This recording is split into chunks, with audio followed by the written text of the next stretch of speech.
Hello mga bossing, eto naman po mga bossing ko ang aking ituturo. For love, for luck, and for wealth mga bossing.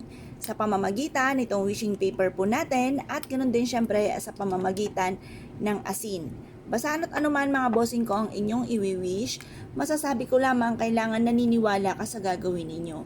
Kung kayo po'y may alinlangan, huwag ka munang gagawa ng pampaswerte. Lalo-lalo na kung ikaw ay negatibong tao ang nasa isip mo, kayo ay malas, ganyan talaga ang buhay, naku, huwag ka munang gagawa dahil wa-effect din po ito. Dapat po ay kayo may 100% na paniniwala na mababago ang takbo ng inyong pamumuhay, kaya kagagawa nito dahil kayo po ay magiging matagumpay na. Ganun po mga bossing. Kaya kung kayo po ay may nararamdaman pa or nasa isipan ninyo na malas kayo, huwag ka munang gagawa. Yan po muna mga bossing ko para mawala yung mga ganyang isipin, ipagdasal nyo sa mahal na Panginoon. I-release nyo kung ano nagpapabigat ng inyong kalooban. At yan po mga bossing ko ay makakatulong para sa kada araw na inire-release nyo sa mahal na Panginoon, gumagaan ng inyong kalooban.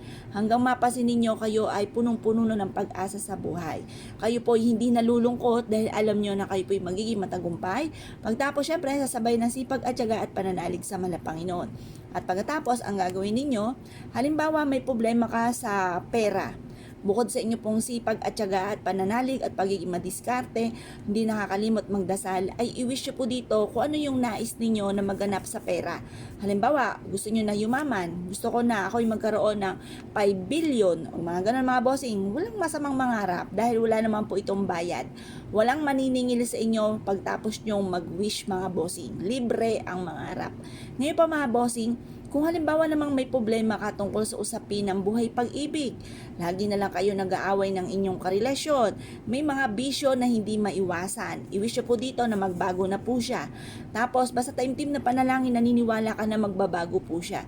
Huwag ibubuka sa bibig na napakawalang yan, ganyan talaga yan, wala nang pagbabago, balasubas yan.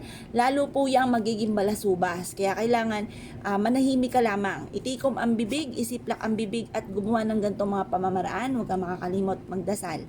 Halimbawa naman po mga bossing ko, kayo po ay gusto nyo kayo swertihin. Kasi pakaramdam ninyo, paborito kayo ng kamalasan.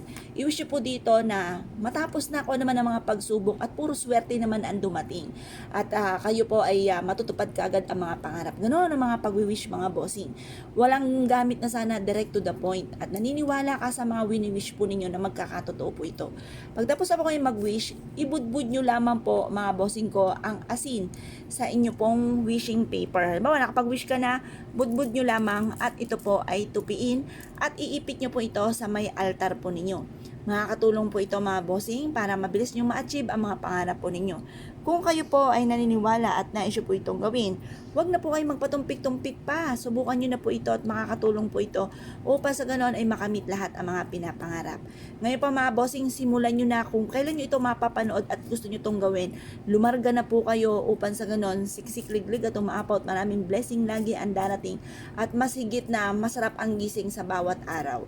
Kung kayo pinaniwala at nais po itong gawin, asya mga bossing, good luck po, sige po lahat.